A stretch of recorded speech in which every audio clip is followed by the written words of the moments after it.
Good morning to all my friends and family, and welcome to Jim's 5 a.m. Club. And today I come to you from Stockton Beach.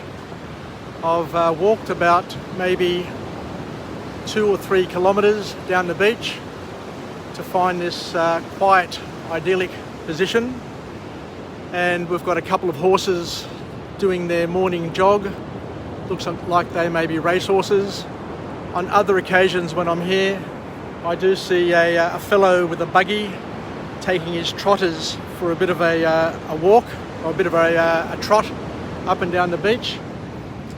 So an awesome and an ideal opportunity to go through and do yet another 5 a.m. club.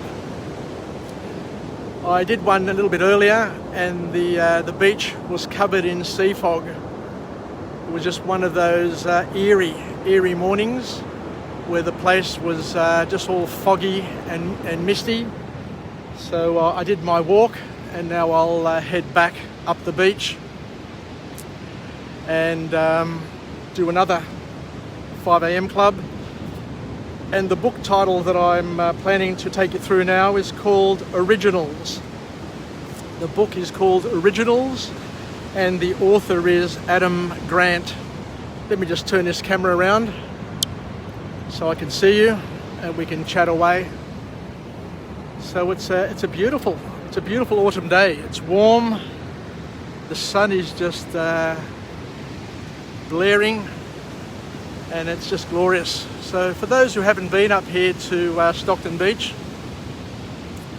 I normally get out at Berrubi Point, where there's a surf club, a cafe, and just a surf clubhouse, and walk along the beach. I've actually walked 20 kilometres along this beach in the past, and just so you're aware, it is absolutely pristine. It's glorious, and it's a beach which I think goes for 34 kilometres. 34 kilometres of pristine East Coast beach or coastline, and it goes from Nelson Bay, from Anna Bay, all the way through to Stockton, or close to Newcastle. So I do plan on doing it one day. I do plan on walking the whole beach. It's just a matter of time when I do it. But some of the highlights along the beach here is that there's an area called the Tin City, which is an old fishing village that was set up many years ago. And there are lots of people, there may be a few people there who live there now, but it is one of those scenes that you'd expect to see in Mad Max. So really interesting, a really cool place to go. But the only way you can get there is by long walk, so it's about 15 kilometres from either end of the beach. So it's dead smack in the middle. And the way you can get there is 4-wheel drive. Or what I did last time was I got my daughter and my son-in-law to drop me off at, I think it was called Lois Lane, or one of the lanes down where the McDonald's is, there near the airport. And it took me forever to even get to the beach, let alone walk along the beach. But it was a beautiful experience. But let's kick off and talk a little bit more about this book summary. Otherwise, I'll get into story mode and we'll be chatting away and talking about stuff which has got nothing to do with the book. Anyway, this book entitled Originals is an interesting book with some wonderful life lessons that we can all probably benefit from. And the author kicks off the book with a quote where he says that being original, being authentic, doesn't require you being the first. It just requires you to be different, to be you, and to be better. So you don't have to be first. You don't need prime mover advantage. So it's okay to pick up on other people's ideas as long as you can improve it and make it better, then that is the real purpose of being original, and that's where we're adding value. And the ancient Greeks were great at being originals, and as we said, whilst they may not have been the first, they did assimilate and include knowledge, wisdom, cultural practices from many cultures, and they incorporated them into their Hellenic spirit. They documented it, they improved it, and they passed it on. So they lived, learned, and passed it on, and it's the basis now for modern or civilized world, and it's the basis of how we think, how we live, and how we do many things. So it's stood the test of time, and it's been able to create much value in the world. So the author then goes on to talk about the importance of being prolific in your creation of content. And that's one of the spirits that I've taken up with Jim's 5am Club.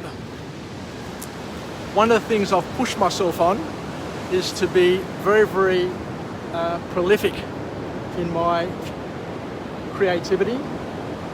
Those horses are coming back now. I can just see them coming this way, so I'll get them on the way back. So one of the things that I've pushed myself on is not to worry about the quality of what I do, because I know that with time I'll get better at it. But one of the things that I wanted to do was to push myself as hard as I could to get as much quantity out there across many different subjects.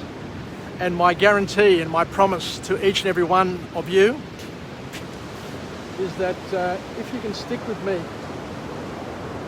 think we're going back the other way. Anyway, sooner or later they'll be coming back this way. If you can stick with me, I promise that I can teach you more about more things than every other single person that you've ever met in your life. Because I have a thirst to live, learn and pass it on. And I don't know where I get the energy from, but I'm bursting with energy to try and create a platform, to create some material, to be able to answer any question that you may have, and to offer as many life hacks that I'm able to come across to learn and to pass on. So Seth Godin said that you need to be better at quantity. You need to be better at generation of content, and not to worry about being perfect, because perfection doesn't appear, or is not common. But what you should be doing is doing the 80-20 principle. You know, being 80% there and not worrying about being 100% there. Because as we said, if you want to be 100% there, then you're never going to get there. You're never going to even start. So focus on quantity, and the quality will come. Because the more quantity you do, the more value you add, and the more points you're able to make. So we need to push ourselves to take steps to make something happen, and you may need to make it up as you go. I prepare for some of these book summaries. So the book summaries I prepare for, and yet other things where I talk from my heart, things that I've got close to my heart, I just do it randomly and spontaneously. So what I'll do is I'll prepare, I'll write some notes, but as I'm walking and talking, what I'll do is I'll pick up part of the notes there, and then I'll add to it. I'll embellish it with my own experience and with my own thinking. Yep, those horses are coming back. Those horses are coming back. So over time, a lot of us don't understand that the most successful people in the world are the ones who have been prolific in their content creation. Picasso, for example, was obsessed with pushing out content. So much so that he created over 50,000 works of art in his lifetime. And those works of art are now becoming famous well after his death. So what other points do we have here? So another very, very valid point that the author made, which I absolutely loved, and he says that it's not your job to judge your work as to whether or not it's worthy, it's good, it's exciting, it adds value. Your job is to create. It's up to your audience and up to other generations who may come across your work to be able to judge it and to see if there is something there that they can use or something that they don't need to access. So it's not up to you to judge your work. It's up to others, the audience. And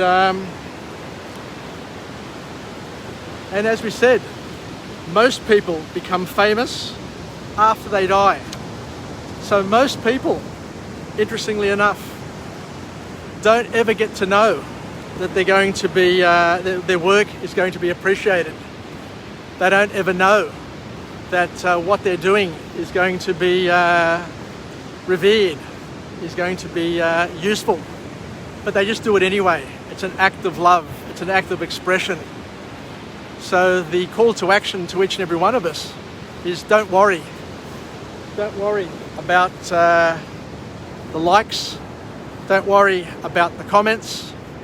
Even if you're getting negative comments, it doesn't matter, because over time people will maybe get to a point where they appreciate what you do, as long as you do a lot of it and you make it available, you make it public and you make it publicly accessible. They're taking the time, the old horsies, but I'll get here. So the other thing that the author talks about here is to use procrastination strategically, and it will help you fill in the blanks. And something that I learned, which I absolutely loved, and I'm sure that you will love as well, I'm not sure if this is common knowledge, but Martin Luther King, with his famous "I Have a Dream" speech, he didn't write a speech, he didn't write anything until the night before the address. So he sat down the night before and he wrote down a speech. But when he got to the event, where he got to, somebody called out to him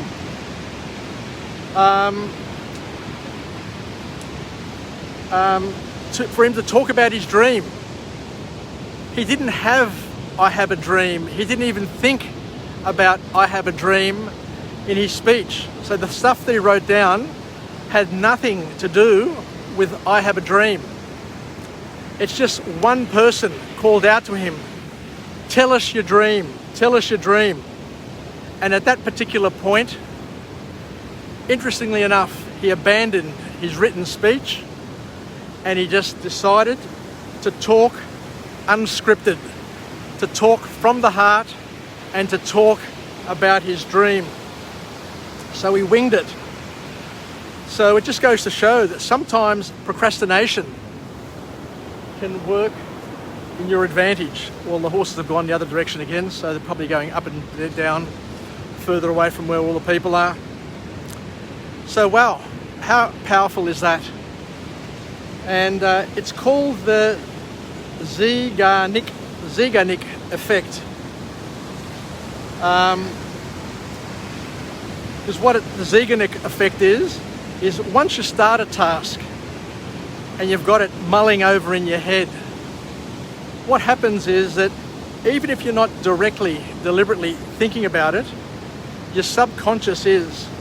Because humans are teleological in nature, there are things that we just do automatically is the key point.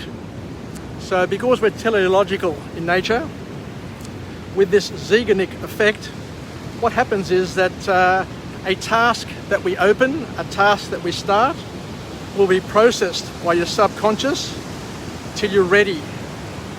So this leads to things which are strokes of genius, where all of a sudden Martin Luther King delivers a speech, unscripted, off the cuff, which goes down in history as one of the greatest speeches ever. We have brilliant shower ideas where you're in the shower just washing yourself and just oblivious to the world, and all of a sudden you'll have this bright idea which comes up and changes your day. So there are plenty of examples of things that happen in our lives. And another thing with procrastination, the Mona Lisa. Believe it or not, the Mona Lisa took many years to complete. It took 16 years. It was begun in 1503. The Mona Lisa was started in 1503 and completed in 1519.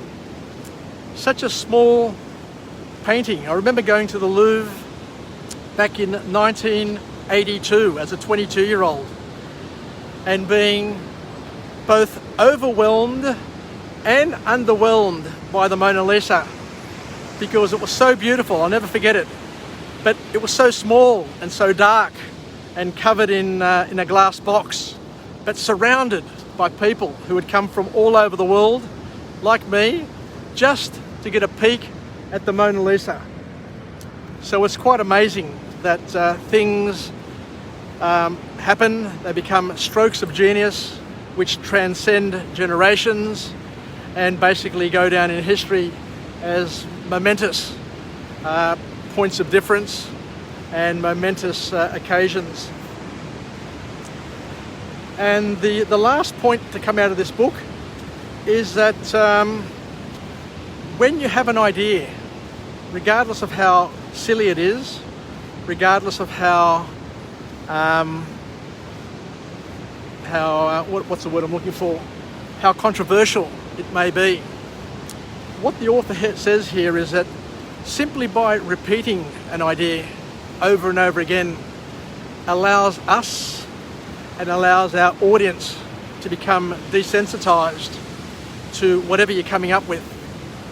And as we repeat it, as we and our audience become desensitized, then you start to get acceptance and it becomes easier to convince people of your idea because you've repeated it over and over again over a time period so that people get used to it.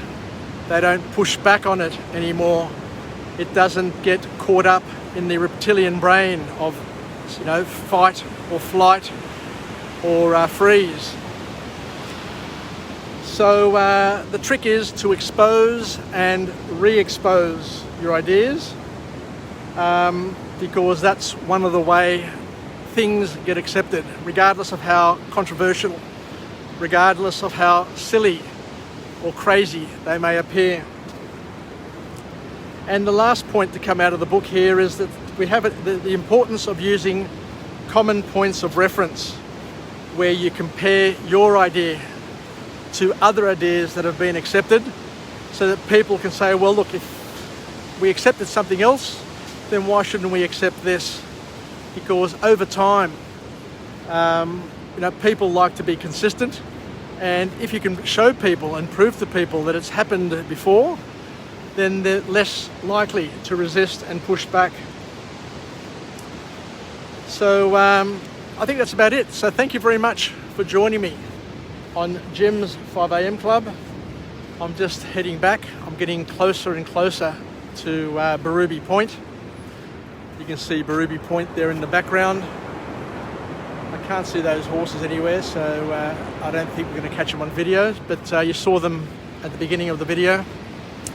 So let's finish off with a positive affirmation. I'm alive, I am well, and I feel absolutely great. Stay connected, stay relevant, stay reasonable.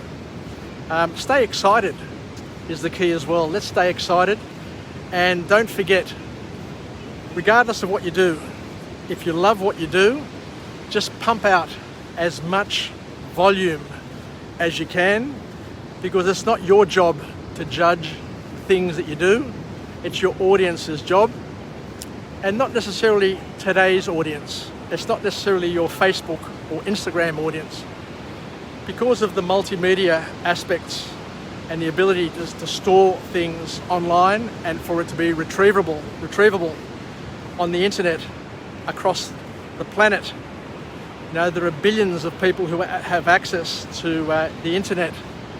Then whatever things that you're producing today may be relevant to somebody in some other country today, but it could also be relevant to somebody in a decade or two, or a generation, or a lifetime or two later on. So push yourself to create content, be prolific in your content creation, and don't hold back. Don't try to be a perfectionist, and just deliver day in, day out. I have a rule that I follow religiously, that every day, every single day, I will deliver at least 3 gyms 5 a.m. clubs. And by doing 3 a day, I guarantee that at the end of the 12-month period, I will have reached my goal of 1,000. So I hope to be able to celebrate the 1,000th blog on or before my 61st birthday. So let's finish up. So thank you. We'll come again later on from a different location with a different message, a message of empowerment, where we become partners in each other's development. We go on voltas together, we share experiences, we can be the wind, allow us all to be the wind beneath our wings, to lift us, to take us to another level, to help us grow, develop, and become better versions of ourselves, so that we can all contribute to this generation and future generations by living, learning, and passing it on. So thank you, Yasas, and we'll chat again from a different location with a different message. Don't know where I'll be, don't know what I'll be talking about, but coming back to you soon. Yasas, take care, que taleme. Bye for now.